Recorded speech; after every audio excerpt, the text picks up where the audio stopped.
الله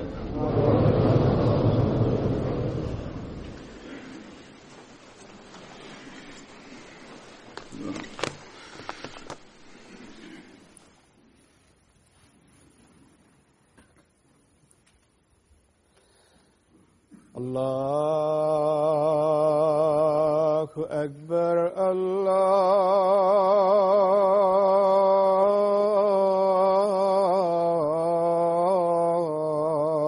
الله أكبر الله أكبر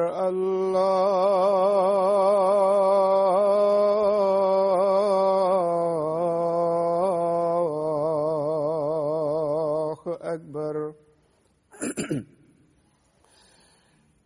أشهد أن لا إله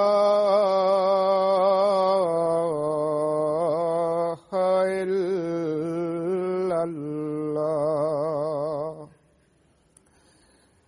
أشهد أن لا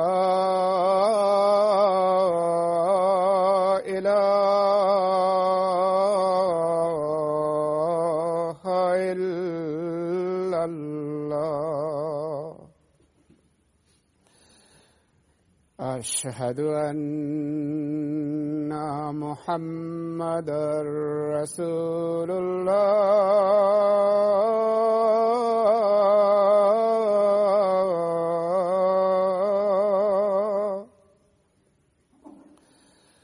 أشهد أن محمدًا رسول الله. حي على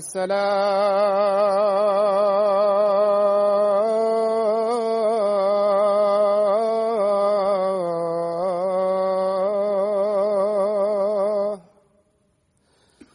حي على الصلاة.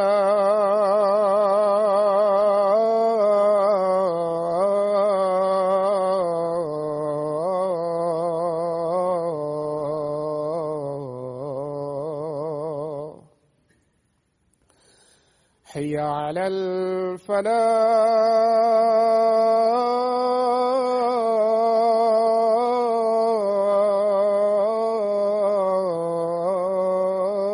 الفلاح. حي على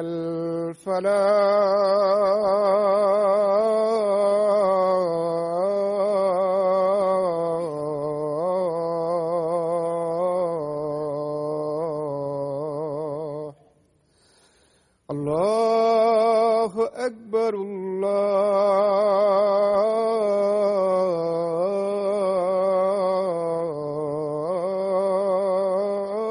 الله أكبر. لا إله إلا الله.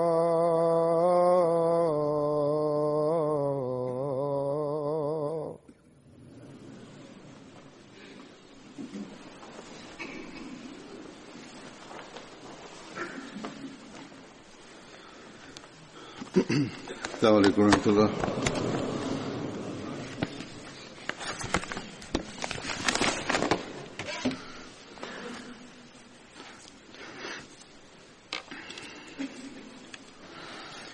أشهد أن لا إله إلا الله وحده لا شريك له وأشهد أن محمدًا عبده ورسوله. أما بعد فأعوذ بالله من الشيطان الرجيم. بسم الله الرحمن الرحيم.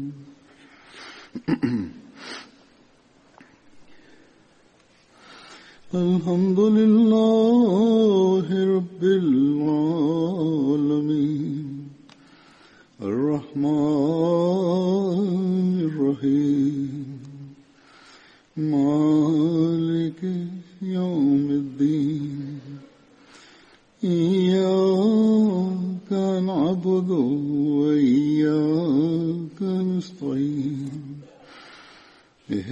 الصراط المستقيم صراط الذين أنعمت عليهم غير المغضوب عليهم ولا الضالين.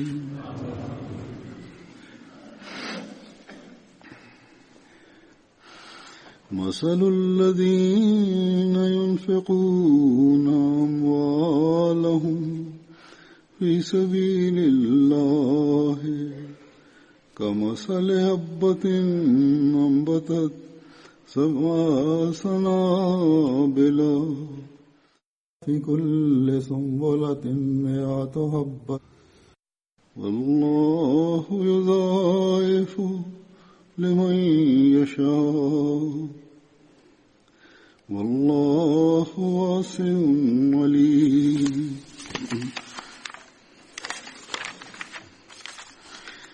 الذين ينفقون أموالهم في سبيل الله ثم لا يتبعون ما أنفقوا منا ولا أذى لهم أجرهم عند ربهم ولا خوف عليهم ولا هم يحزنون.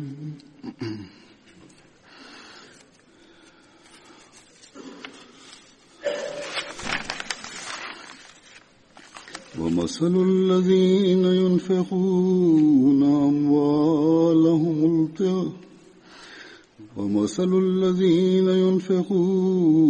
أموالهم ابتغاء مرضات الله وتثبيتا من أنفسهم كمثل جنة بربوة أصابها وابل فآتت أكلها ضعفين فإن لم يصبها وابل فطل والله بما تعملون بصير. الشيطان يعدكم الفقر ويأمركم بالفحشاء والله يعدكم مغفرة منه وفضلا والله واسع عليم. ليس عليكم هداهم ولكن الله يهدي من يشاء. ليس عليك هداهم ولكن الله يهدي من يشاء. وما تنفقوا من خير فلأنفسكم وما تنفقون إلا ابتغاء وجه الله وما تنفقون إلا ابتغاء وجه الله وما تنفقوا من خير يوفى إليكم وما تنفقوا من خير يوفى إليكم وأنتم لا تظلمون. الذين ينفقون أموالهم بالليل والنهار سرا وعلانية فلهم أجرهم عند ربهم ولا خوف عليهم ولا هم يحزنون.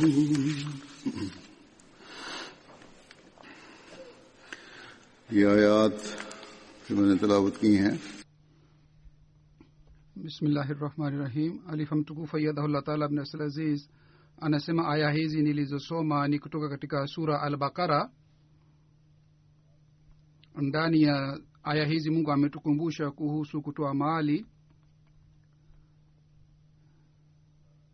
na kwa mfululizo maalum Mwenyezi Mungu ametukumbusha kuhusu kutoa mali katika njia ya Mungu. Tafsiri aya hizi hivi: mfano wa wale wanaotoa mali zao katika njia ya Allah ni kama mfano wa punje moja itoayo masuke 7. Katika kila suke mna punje 100, na Allah humzidishia mtakaye, na Allah ni mwenye wasaa, mwenye kujua. Kisha aya ya pili Mungu anasema wale wanaotoa mali zao katika njia ya Allah kisha hawafuatishi walioyatoa kwa masimbulizi wala udhia, wao wana ujira wao kwa Mola wao, wala haitakuwa hofu juu yao, wala hawatahuzunika.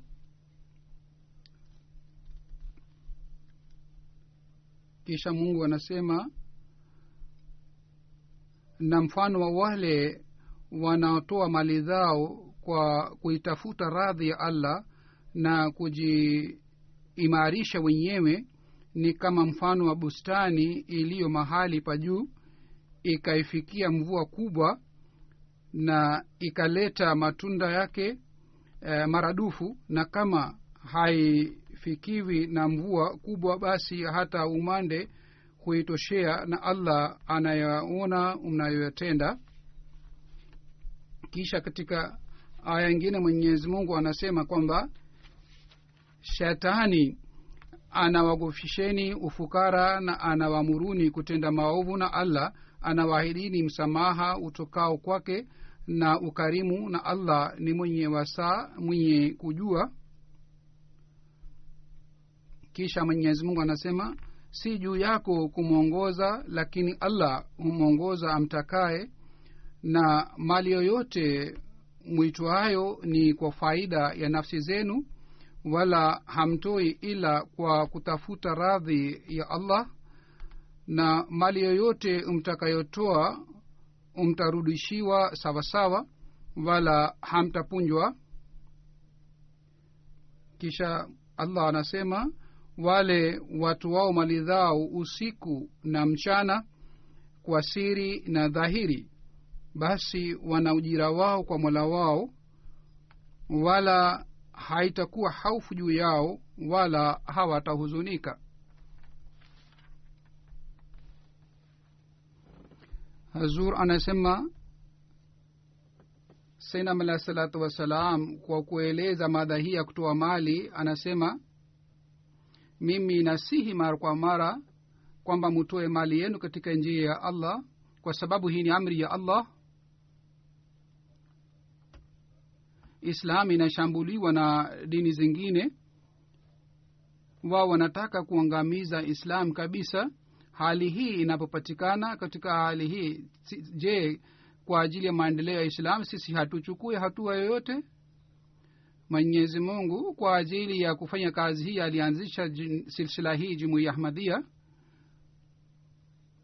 Basi kufanya juhudi kwa ajili ya maendeleo ya Islam ni sawa na amri ya Mwenyezi Mungu, ni sawa sawa na kufuata amri zake.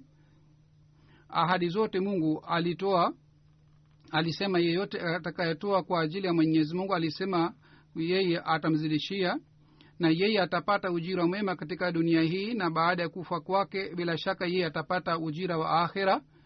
Kwamba namna gani anapata starehe katika akhira kwa sababu ya kutoa mali yake. Halifa mtukufu ya Dawla Taala Abdul Aziz anasema Mwenyezi Mungu alimjalia Sayyidina alayhi salatu wasalam wafuasi wenye imani ambao walitii amri zake na walikuwa watiifu wake na walijitolea kuhusu hali hii ya kujitolea kwao. Sayyidina alayhi salatu wasalam anasema kwamba wengi wa wafuasi wangu ni wale ambao ni maskini, lakini namshukuru Mwenyezi Mungu kwamba ingawa jumuiya hii ni jumuiya ya watu wanyonge, lakini mimi naona na nashuhudia kwamba miongoni mwa hawa ambao ni wanyonge, hawa wana imani sana, vile vile wana huruma sana. Hawa kwa kuelewa mahitaji ya Islam sawa na uwezo wao wanatoa katika njia ya Allah subhanahu wa ta'ala.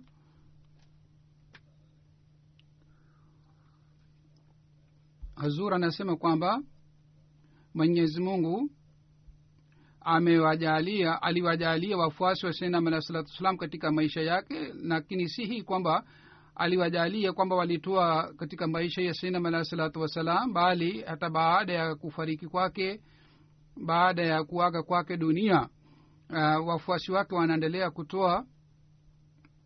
Na jumuiya iliyoanzishwa miaka 130 iliyopita, baada ya kupita miaka hii 130 hata mpaka leo, katika jumuiya hii wanapatikana wale ambao wanatoa mali zao katika njia ya Mwenyezi Mungu, na Mungu anaendelea kuleta watu wa aina hii ambao sawa na uwezo wao, hata baadhi wakati zaidi ya uwezo wao, wanatoa katika njia ya Mwenyezi Mungu,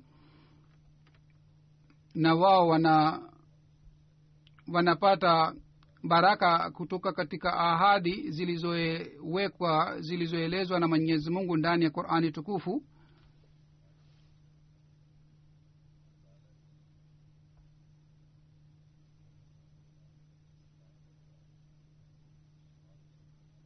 Na mifano hii Huzur anasema kwamba inapatikana katika jumuiya iliyoanzishwa na Sayyidina Muhammad sallallahu alaihi wasallam. Mimi nataka kutoa mifano yake kadhaa.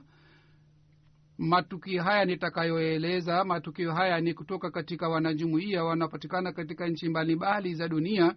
Hawa ni wanajumuiya ambao wanatimiza ahadi hii isemayo kwamba sisi tutatanguliza dini juu ya dunia, na kwa kutimiza ahadi wanakuwa tayari kutoa mali yao.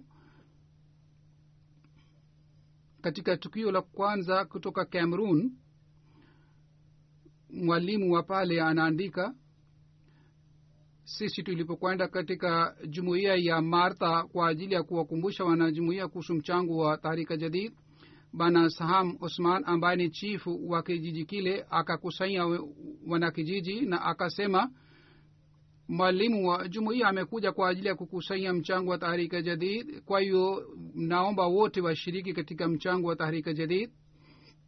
Kwa sababu miaka 2 iliyopita mimi nilikuwa peke yangu, baadhi wakati nilikuwa na watu 2 watatu ambao tulikuwa tukiswali misikitini, lakini tangu jumuiya Ahmadiyya imepatikana katika kijiji hiki na tangu sisi tumepokea jumuiya hii, tangu wakati ule misikiti wetu umejaa na waswaliaji. Hata baadhi wakati waswaliaji wanazidi kiasi hiki kwamba hawapati nafasi ndani ya msikiti na wanalazimika kusali swala nje ya msikiti. Akasema kwamba mabadiliko haya yalipatikana kwa sababu ya jumuiya Ahmadiyya pekee. Kwa hiyo sisi tunatakiwa tushiriki katika michango yote ya jumuiya. Hazur anasema kwamba mapinduzi haya yanapatikana kwa kupitia jumuiya Ahmadiyya, kwamba wanaendelea kuzidi katika ibada, vile vile wanaendelea kuzidi katika kutoa mali yao. Mapinduzi haya ni aina yake.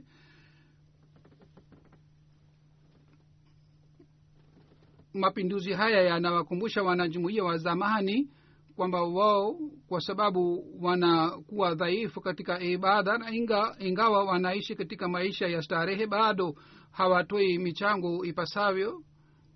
Kisha kutoka Cameroon, mwalimu aitwa Bana Abubakar anasema, katika upande wa kaskazini wa nchi katika jumuiya Madhibu tulienda kwa ajili ya kuwakumbusha wanajumuiya kuhusu mchango wa Tahrika Jadid, na sisi tulitembelea nyumba hadi nyumba na tuliwakumbusha wanajumuiya wapya kuhusu mchango. Bana Usman ambaye ni mwanajumuiya mpya akasema kwamba mwaka jana ulipokuja kwa ajili ya kunikumbusha mchango, mimi niliahidi kwamba nitatoa 10,000 sifa katika mchango wa Tahrika Jadid. Na wakati mimi nilipoahidi, mtoto wangu akasema kwamba anataka kufanya kazi katika custom department na anahitaji fedha kubwa sana kwa ajili ya kupata kazi.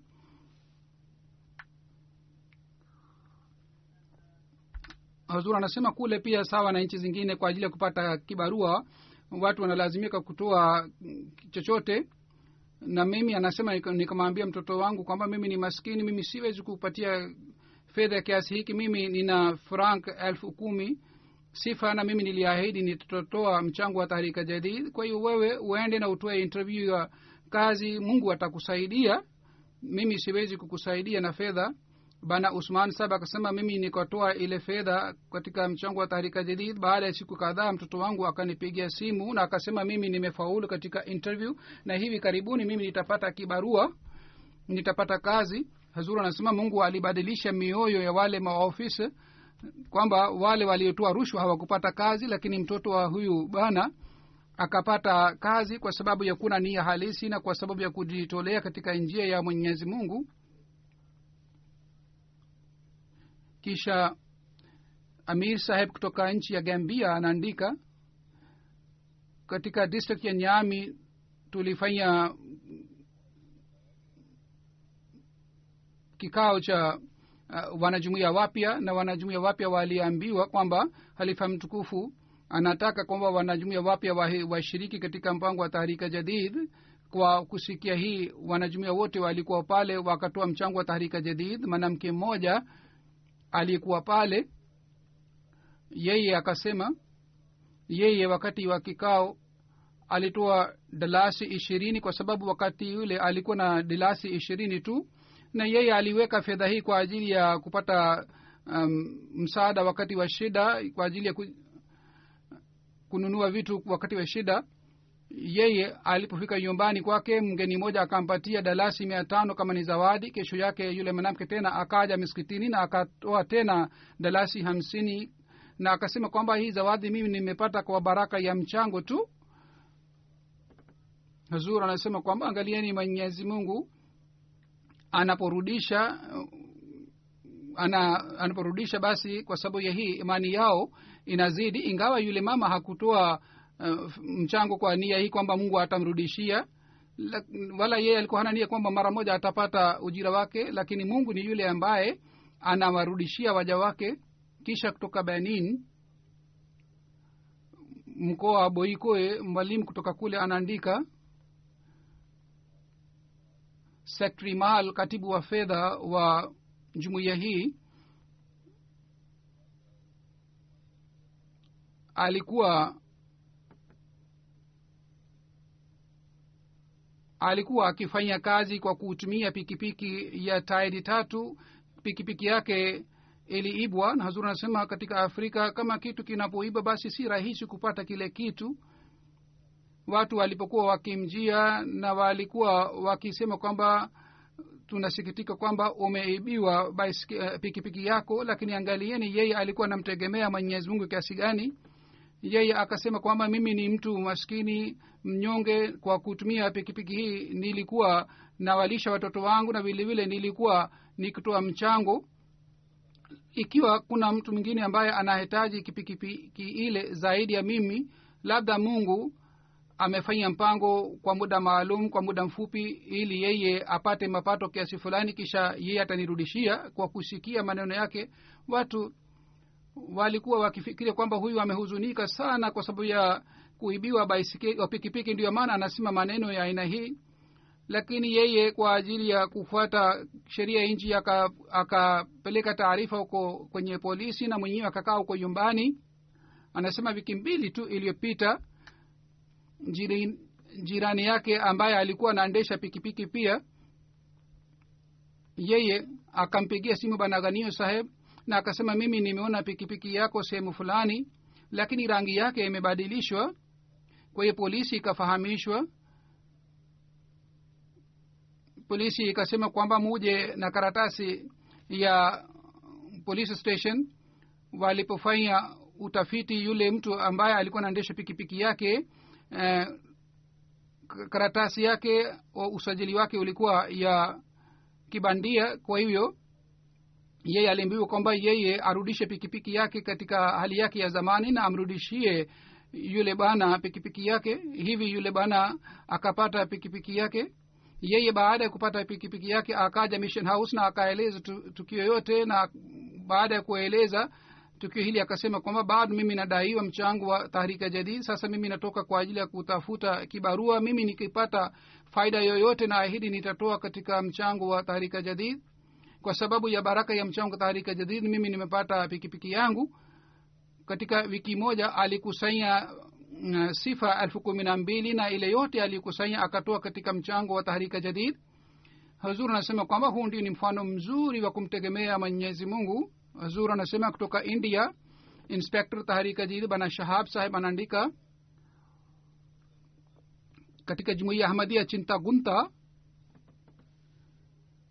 binti Sofia akatuma ujumbe kwa kupitia ndugu yake kwamba mimi nilipokuwa mdogo sana, pamoja na mama yangu nilikuwa nikishiriki katika mikutano na nilikuwa nikisikiliza hutuba za maulamaa.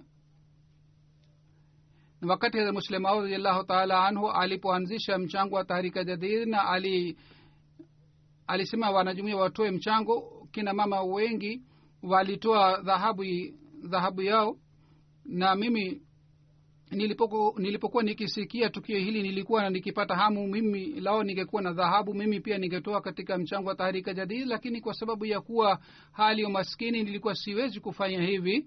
Lakini sasa mimi nimepata dhahabu kiasi fulani kutoka kwa mama wakati alipofariki. Mimi nimepata fedha hii kama ni urithi. Mimi sijui baadaye mimi nitabaki na dhahabu hiyo la, mimi nataka kutoa dhahabu hii katika njia ya Mwenyezi Mungu. Watu wakasema kwamba wewe bado hujaolewa, labda utahitaji dhahabu hii kwa ajili ya harusi yako. Lakini yeye akasema hapana, mimi nataka kutoa hii. Kwa hiyo yeye akatoa ile dhahabu katika mchango wa Tahrika Jadid. Hazur anasema kwamba mimi katika hutuba zangu naendelea kusema kwamba wale ambao ni wanyonge wanaendelea kutoa michango katika njia ya Mwenyezi Mungu, lakini wale watu ambao ni matajiri katika jumuiya, wao wanatakiwa wachunguze hali yao kwamba je, wao sawa na hali yao wanatoa michango?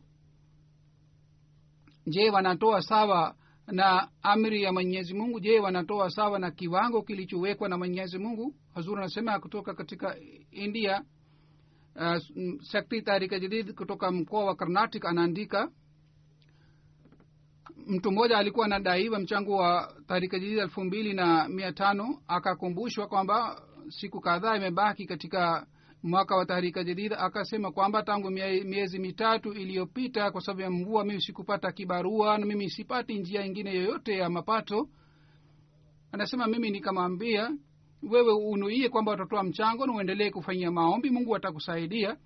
Kwa kusema hii mimi nikaenda katika jumuiya nyingine. Jioni niliporudi tena katika jumuiya yake, yule bana akaja Mission House na akatoa mchango wake wa Tahrika Jadid. Nikamuuliza namna gani nimepata fedha hii? Akasema basi mimi niliponuia, na mara baada ya kunuia kwamba nitatoa mchango na nilifanya dua, mimi nikapata fedha. Na fedha hii ilikuwa hii ile ambayo nilikuwa namdai mtu mmoja fedha kiasi hiki, na nilikuwa namuomba anipatie fedha, lakini alikuwa nakataa. Lakini leo ye mwenyewe akanijia na akanirudishia fedha ile ambayo nilikuwa namdai. Tanzania, Mwalimu saheb anaandika, bana Musa saheb anaandika kwamba kuna mwanajumuiya kutoka Dar es Salaam, yeye anatoa huduma yake katika jumuiya pia. Yeye anafanya juhudi kila mwaka kwamba yeye atimize ahadi zake za Tahrika Jadid kabla ya mwezi wa Ramadhan, lakini mwaka huu kwa sababu ya matatizo ya nyumbani hakuweza kutimiza ahadi yake kabla ya Ramadhan. Kwa hiyo alikuwa na wasiwasi sana.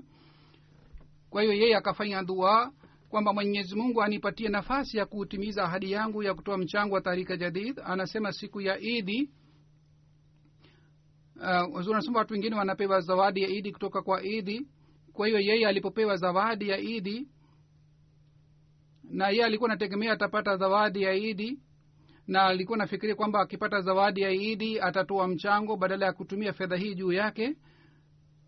Wakati yeye alipopiga hesabu, kwa kawaida zawadi ya Idi inayotolewa, hata kwa kutoa ile zawadi yote bado alikuwa anadaiwa mchango wa Tahrika Jadid. Kwa hivyo kwa kuwa na hali hii akafanya dua kwamba Mungu anipatie nafasi kwamba mimi sawa na ahadi yangu mimi nitoe mchango wangu wote. Anasema kwamba mwaka huu alipewa zawadi ya Idi, na akapewa zawadi ile zaidi ya ile zawadi alikuwa akipata zamani. Kwa hiyo kwa kutumia zawadi hii ya Idi akatimiza ahadi zake zote za michango. Hazur anasema kutoka Moscow, bana Rizwi ambaye ni bashiri wetu anaandika, kwamba bana dadam saheb ambaye ni mwanajumuiya moja anaishi katika kijiji fulani wa mbali sana. Yeye katika 2017 alijiunga na jumuiya. Mwaka huu katika Machi alikuja mwezi moja Moscow ili aweze kukutana na ndugu zake wanajumuiya na ili aweze kupata malezi mazuri. Huyu anahusika na familia maskini sana. Kwa sababu ya shida ya fedha baadhi wakati anapata matatizo sana. Wakati alipokaa huko Moscow, baada ya swala ya Isha, katika mazungumzo aliambiwa kuhusu michango ya jumuiya na kuhusu michango mbalimbali, na alikumbushwa kwamba yeye pia atoe mchango. Yeye kwa sababu ya hali yake ya kifedha ilikuwa inafikiriwa kwamba hata kama akitoa rubel 50 hii itakuwa nyingi sana kutoka kwake.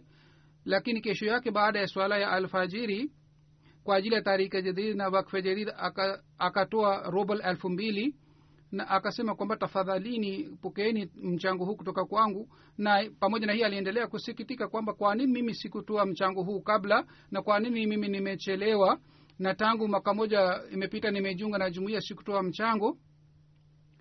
Anasema kwamba sawa na hali yake mchango huu ulikuwa mkubwa sana. Huzuru anasema kwamba hii ndiyo ni kujitolea halisi. Hawa ni wale ambao kwao Sayyidina Alayhi Salam amesema kwamba mimi nashangaa kwa kuona imani ya hawa wanajumuiya wafuasi wangu. Kisha kutoka Moscow Bashiri wetu anaandika,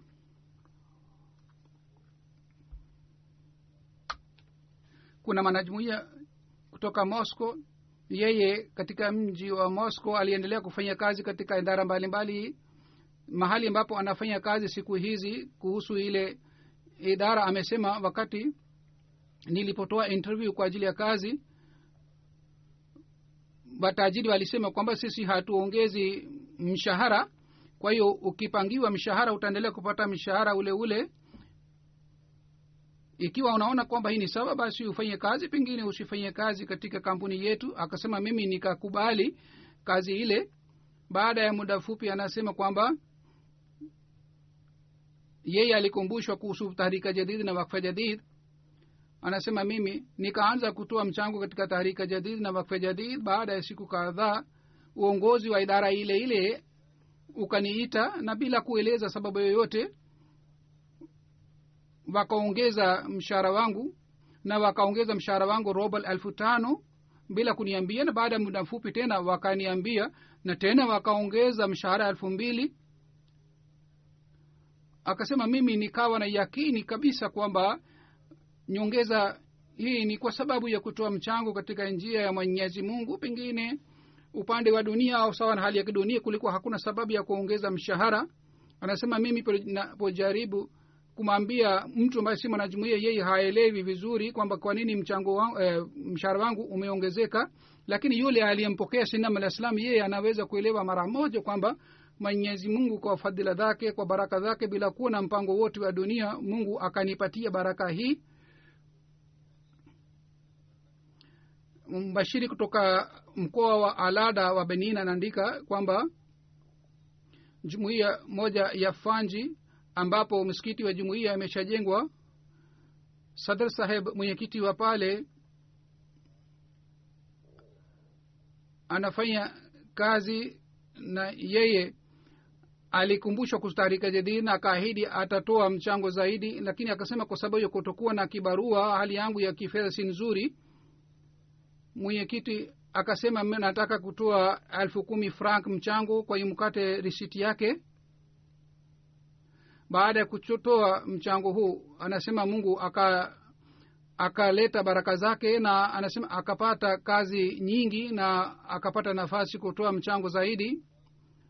Anasema baada ya kutoa 10,000 hii, baada ya wiki 2 tena huyu bana mwenyekiti akapiga simu tena na akasema Mungu amenijalia fadhila sana, amenipatia baraka tele kiasi hiki kwamba mimi sijui kwamba nitaweza kumaliza kazi yote au sitaweza, kwa sababu mimi nimepewa kazi kubwa sana, na hii yote ni kwa sababu ya baraka ya kutoa katika njia ya Mwenyezi Mungu.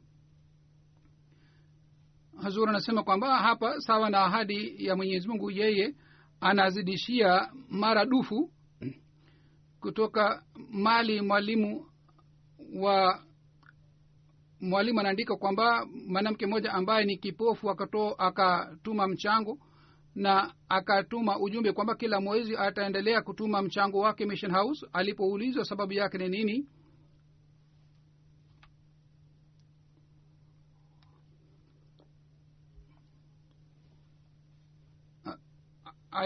alipoulizwa kwa nini unafanya hivi, anasema siku 2 iliyopita niliona katika ndoto kwamba naona kwamba mimi nimelala na Sayyidina Alayhi Salam amekuja na ameniamsha na amenikumbusha kuhusu mchango.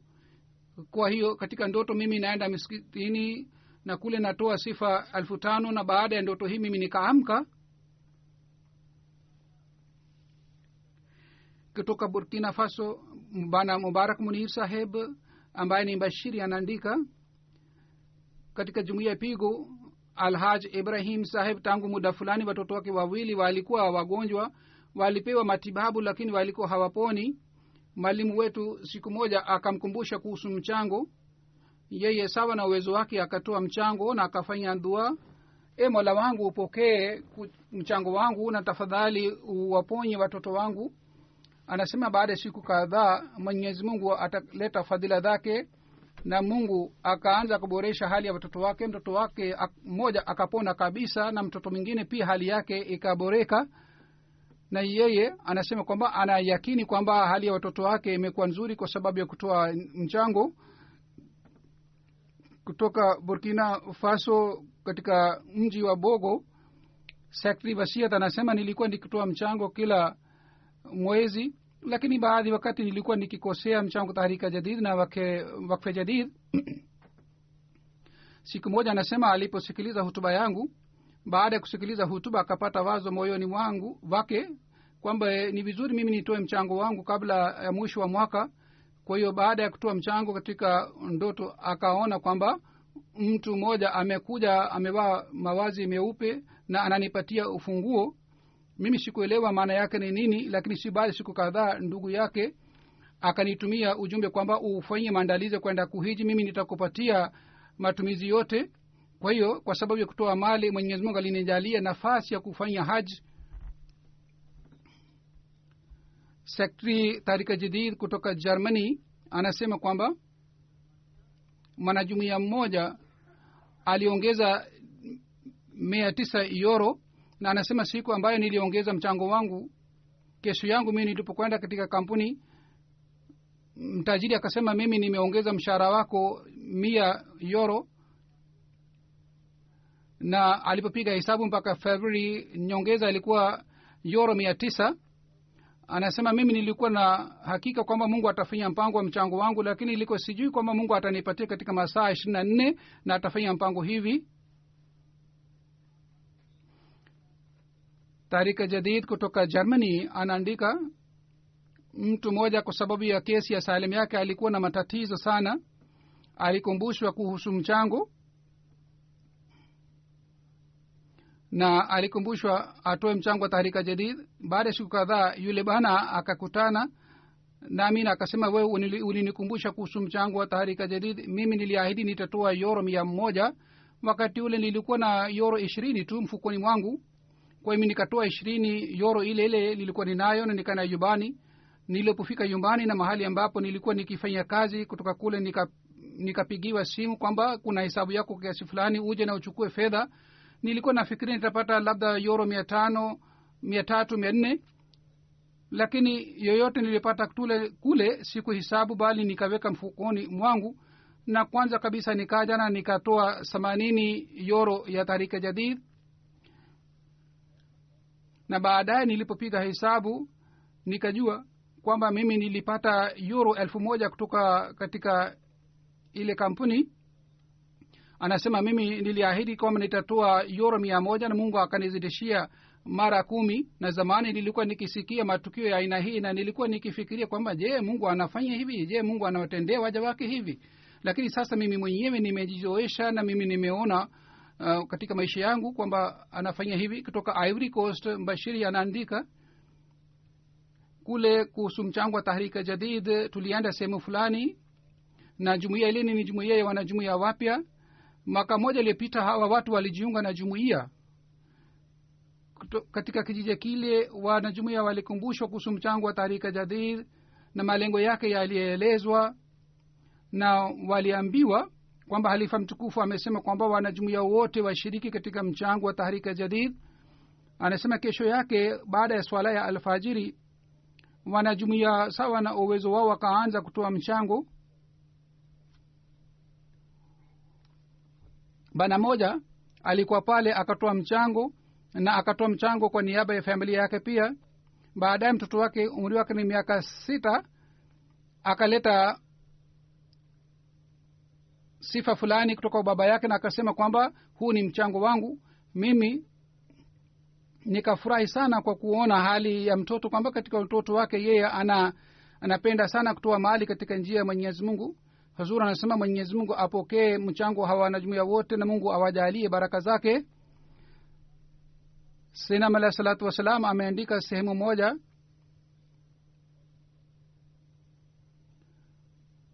wakati sheikh moja alipotoa hutuba kuhusu fedha, na mke wake pia alikuwa pale msikitini, na alipata athari sana kwa sababu hutuba ya mume wake ambaye alikuwa shehi. Kwa hiyo yeye akatoa fedha yote alikuwa anayo kwa ajili ya msikiti, na akasema kwamba hii hutuba ilikuwa kwa ajili ya watu wengine, ilikuwa si kwa ajili yako. Kwa nini umetoa mchango?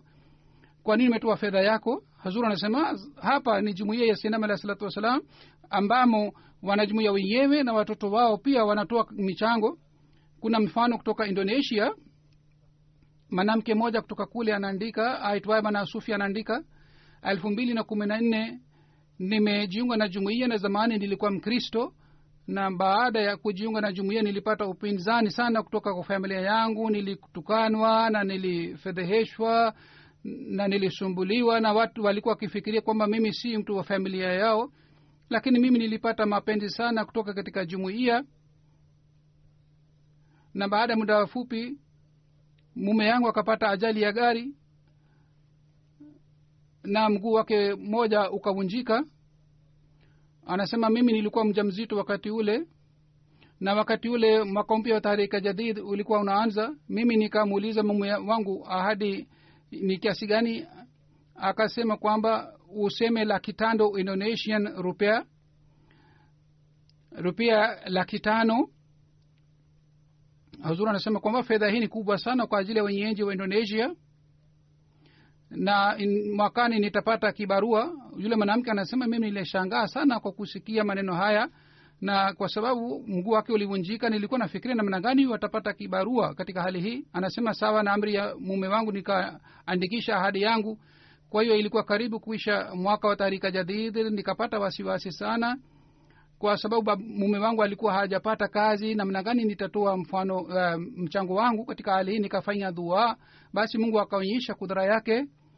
Anasema mume wangu akapata kazi katika kampuni moja, na sisi sawa na ahadi yetu tulitoa 100%. Kisha kutoka Indonesia mwanamke mwingine anaandika, katika Ramadhani iliyopita familia yetu ilipata matatizo fulani. Baba mkwe akapata maradhi, alilazwa hospitalini, na mwezi mmoja alilazwa hospitalini, na hali yake ilikuwa mbaya kiasi hiki kwamba alipelekwa katika ICU, na ilikuwa hakuna hopi kwamba atasalimika au atapona. Anasema wakati ule mimi nikakumbuka hutuba ya halifa ilikuwa kuhusu mchango wa Tahrika Jadid. Kwa hiyo sisi sote familia nzima tukaamua kwamba katika mwezi huu wa Ramadhan tutatoa mchango wetu wa Tahrika Jadid 100%, na kwa hiyo wakatoa mchango wao wote katika mwezi wa Ramadhan. Na Zura anasema wao waliniandikia barua pia kwa ajili ya dua. Anasema kwa fadhila za Mwenyezi Mungu, kwa sababu ya maombi na kwa sababu ya kutoa mchango, baba wa mume wangu akapona, na baada ya siku kadhaa akapewa ruhusa kwenda nyumbani. Yeye alipofika nyumbani na majirani walipoambiwa kwamba huyu amepona kabisa, wao walishangaa sana kwamba namna gani huyu amepona. Hali ya maradhi ilikuwa mbaya sana, na hali yake ilikuwa mbaya sana ya kiafya, namna gani amepona. Wao waliambiwa kwamba hii ni baraka ya mchango. Kutoka Uingereza kutoka jumuiya ya Central Birmingham, mwenyekiti anasema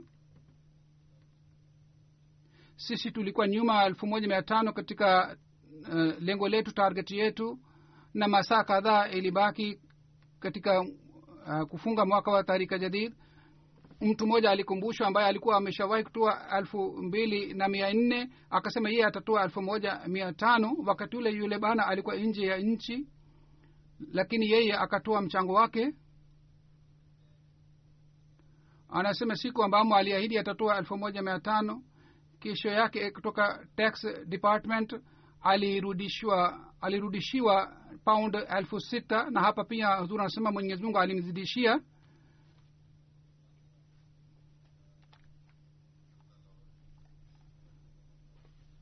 Huzur anasema kwamba watu wanyonge wakitoa katika njia Mwenyezi Mungu, Mungu anawarudishia namna gani. Kutoka Burundi, mwalimu mmoja anasema kwamba mwaka jana tulienda kutembelea jumuiya mpya kule. Mwanamke mmoja ambaye ni maana jumuiya mpya aliambiwa kuhusu umuhimu wa mchango, na bwana Sudi akasema mimi sina kitu chochote sasa hivi, lakini nina mti mmoja wa matunda, mimi nitauza matunda, na kwa kuuza matunda mimi nitatoa mchango. Anasema kwa hiyo katika siku moja mbili akauza matunda katika frank 1000, na fedha ile yote akatoa katika mchango. Baadaye akasema kwamba matunda niliyouza, kwa sababu ya kuuza matunda na kutoa mchango, baraka imepatikana sana, na mti huu umeleta matunda zaidi kuliko zamani, na matunda yaliuzwa katika frank 40,000. Kutoka Kongo Brazil, mwalimu anaandika bwana mmoja mtoto wake alikuwa anauguliwa, alikuwa mgonjwa sana, alitoa mchango wa Tarika Jadid, na pamoja na hii akafanya dua, Mola mtoto wangu apone. Anasema baada ya siku kadhaa mtoto wangu akaanza kupona, na mimi nikashangaa kwamba namna gani Mungu anapokea maombi na namna gani anapokea kujitolea kwetu. Kutoka Canada, Secretary Tarika Jadid wa Lajna anaandika mwanamke mmoja akasema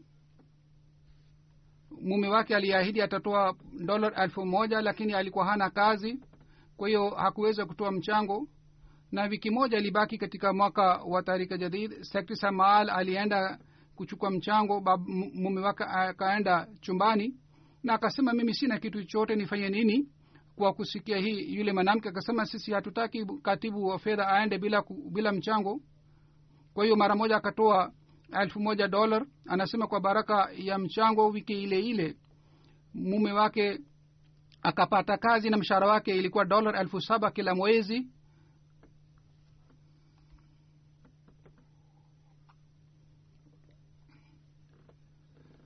Mbashiri kutoka Ivory Coast anaandika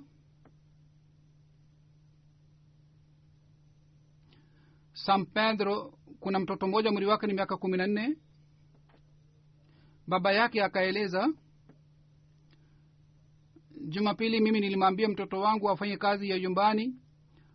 Akasema mimi ni katibu wa fedha wa watoto, mimi naenda kukusanya fedha, na hata mimi mwenyewe sikutoa mchango wangu kwa sababu siku zingine mimi naenda shuleni. Kwa hiyo leo ni Jumapili, kwa hiyo mimi nataka kufanya kibarua kule shambani, ili nikipata kitu chochote nitatoa katika mchango wa Tarika Jadid. Baba yake akasema mimi nitatoa mchango kwa niaba yako. Kwa kusikia hii, mtoto wake akasema mbashiri wetu alisema watoto wanatakiwa watoe mchango katika mfuko wao, lakini mwaka huu sikuweza kutoa mchango katika mfuko wangu, kwa hiyo leo nataka nifanye kibarua ili nipate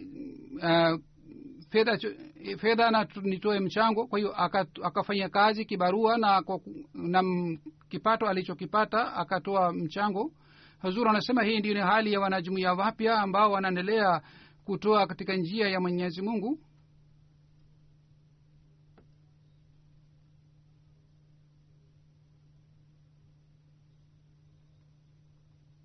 Sekta Tarika Jadid wa Germany anasema kwamba mwanamke mmoja akaeleza, mama yangu alikuwa mwalimu na alikuwa akitoa mchango sana,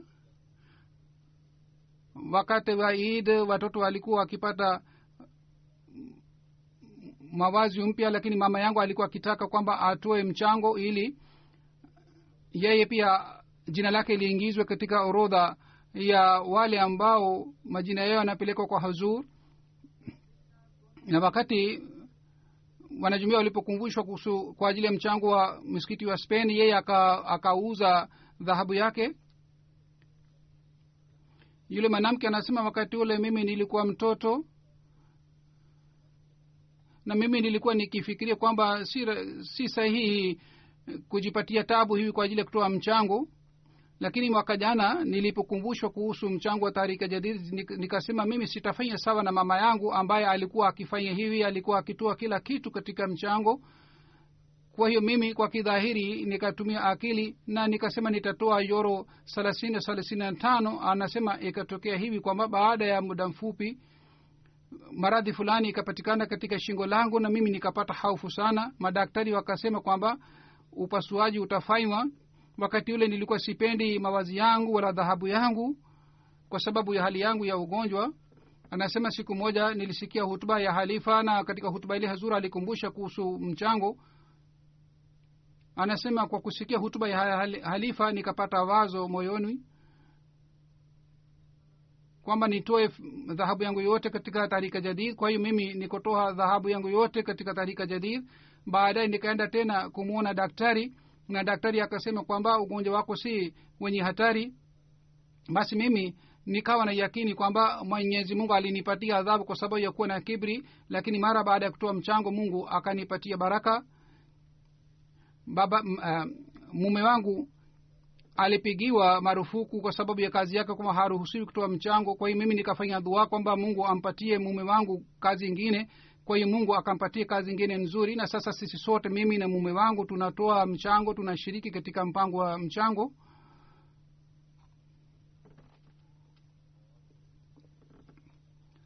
Sekretari Tahrika Lajna wa Lahore anaandika kutoka katika Wapda town, mwanamke mmoja alikuwa mgonjwa sana. Yeye akaongeza mchango wake 50,000 rupiah. Mungu akamjalia fadhila zake, baraka zake. Ingawa alikuwa anapata matibabu, lakini maradhi yake yalikuwa yanarudi mara kwa mara, lakini baada ya kutoa mchango hali yake ikawa nzuri na akapona.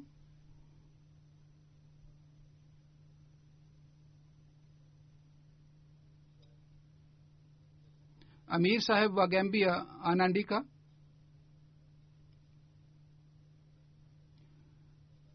bwana mmoja wa jumuiya fulani alikuwa akitoa mchango wa Tahrika Jadid bila kukosa, lakini hivi karibuni wanyama wakapata maradhi na wanyama wakaanza kufa na watu wengi wakakosa wanyama wao.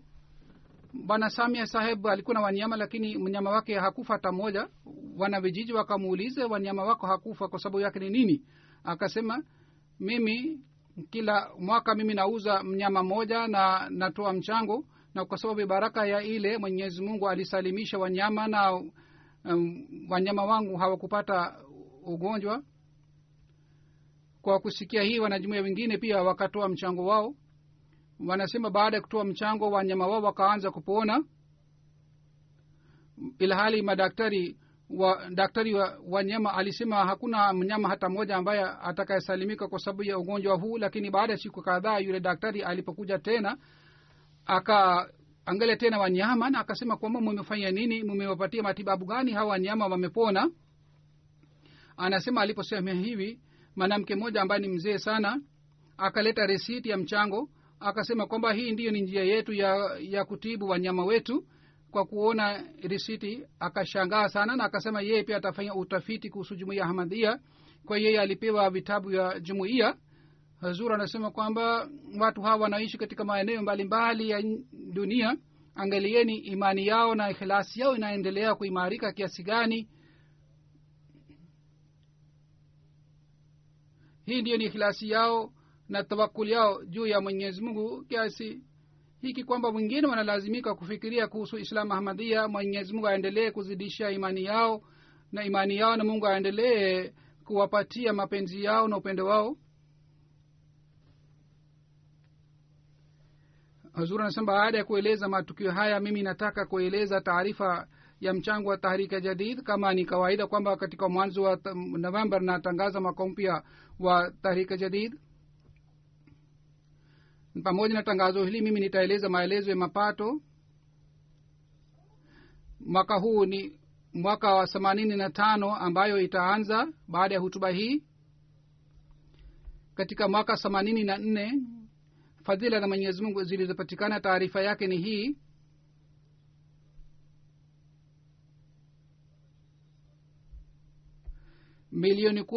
zaidi ya milioni 10.2 pound mchango kwa jumla ulipatikana, yani milioni 10.2.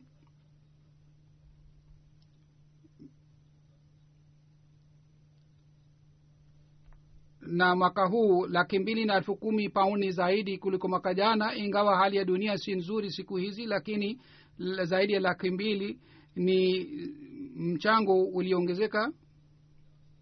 Sawa na mapato makusanyo, Pakistan imeshika nafasi ya kwanza, Germany nafasi ya pili, imeshika nafasi ya kwanza, na Uingereza nafasi ya pili, Marekani nafasi ya 3, Canada namba 4, India namba 5, 6 Australia, kuna jumuiya Middle East, na namba 8 ni Indonesia, na 9 ni Ghana, na nafasi ya 10 ni jumuiya moja ya Middle East. Sawa na mchango kwa kila kichwa, Switzerland ni nafasi ya kwanza, ni Uingereza, Australia, Singapore, Belgium, Sweden, Canada.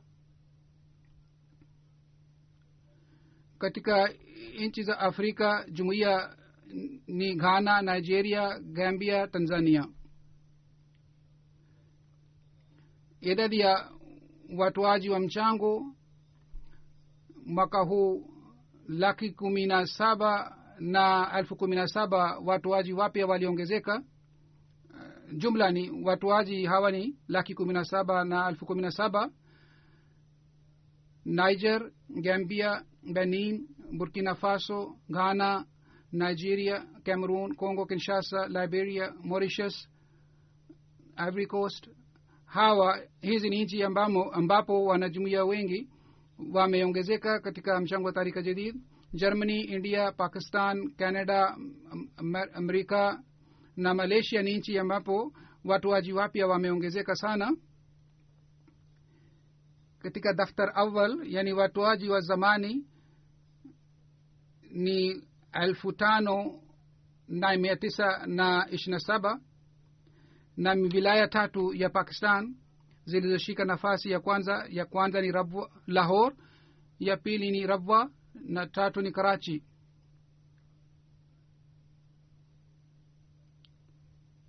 Rabwa pia inahesabiwa kama ni wilaya, ingawa si wilaya bali ni mji moja tu. Sialkot, Sargoda, Gujarat, Gujranwala, Umarkot, Hyderabad, Narowal, Mirpur Khas, Toba Tek Singh, Mirpur Azad Kashmir. Hizi ni wilaya ambapo jumuiya wametoa mchango sana. Mikoa ni Islamabad, Defense Lahore, Township Lahore, Azizabad Karachi, Peshawar, Gulshan Iqbal Karachi, Karimnagar Faisalabad, Quetta, Nawab Shah. Hizi ni mikoa zilizokusanya mchango, ni nafasi ya mikoa mbalimbali zilizokusanya mchango. Jumuiya 10 za Germany: Mainz, Gothenburg, Pannenberg, Mediabad, Pforzheim, Koblenz, Weingarten, Cologne. Na wilaya ni Frankfurt, Rosgerau, Wiesbaden, Mannheim, Riedstadt, Offenbach na Darmstadt. Na mikoa ya Uingereza ni London B, London A, Midlands, North East na South. Na jumuiya 10 za Uingereza ni Masjid Fazal, Worcester Park, Birmingham South, New Malden, Bradford North, Islamabad, Birmingham West, Glasgow, Gillingham, Scunthorpe. Hizi ni jumuiya zilizoshika nafasi katika makusanyi ya mchango wa tahrika jadid na jumuiya ndogo ni Span Valley, Northville, Southfield na Edinburgh, na mikoa ni Southwest Midlands, Islamabad, Northeast, Scotland. Hizi ni mikoa zilizoshika nafasi katika makusanyo ya mchango tahrika jadid.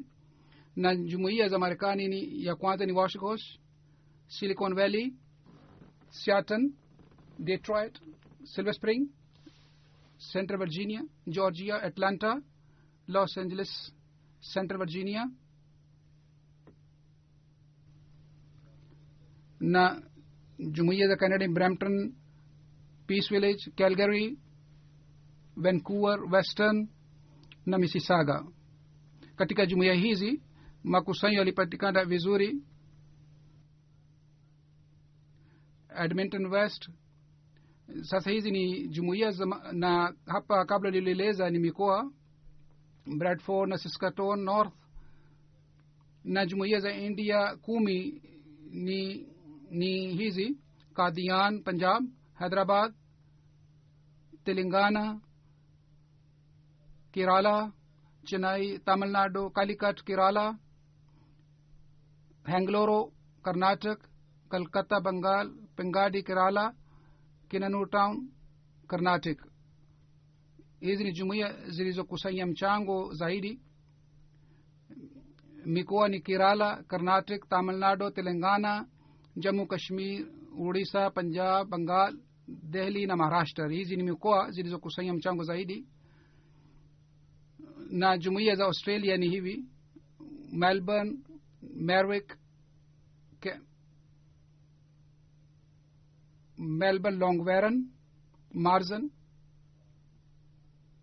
Adelaide South, Brisbane, Pegmenton,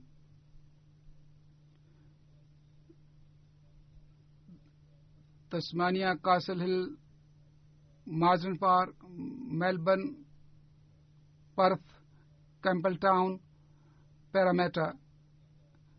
Mwenyezi Mungu awajalie hawa wote waliotoa mchango. Mungu awajalie baraka zake na neema zake chungu mzima. Azura anasema kwamba katika hutuba ijayo mimi nitaeleza habari ya safari yangu ya Marekani inshallah taala.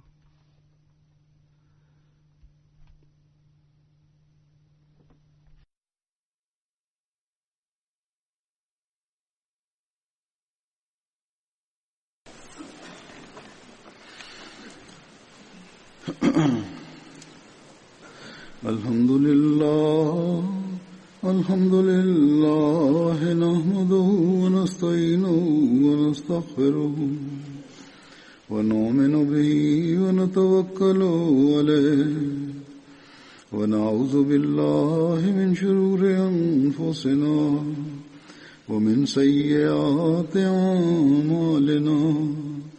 من يهده الله فلا مضل له ومن يضلل فلا هادي له. ونشهد أن لا إله إلا الله ونشهد أن محمدا عبده ورسوله.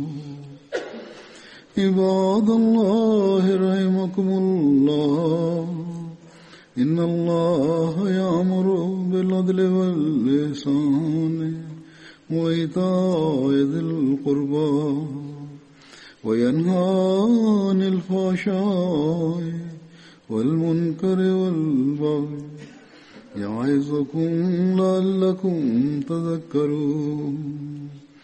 اذكروا الله يذكركم وادعوه يستجب لكم ولذكر الله أكبر.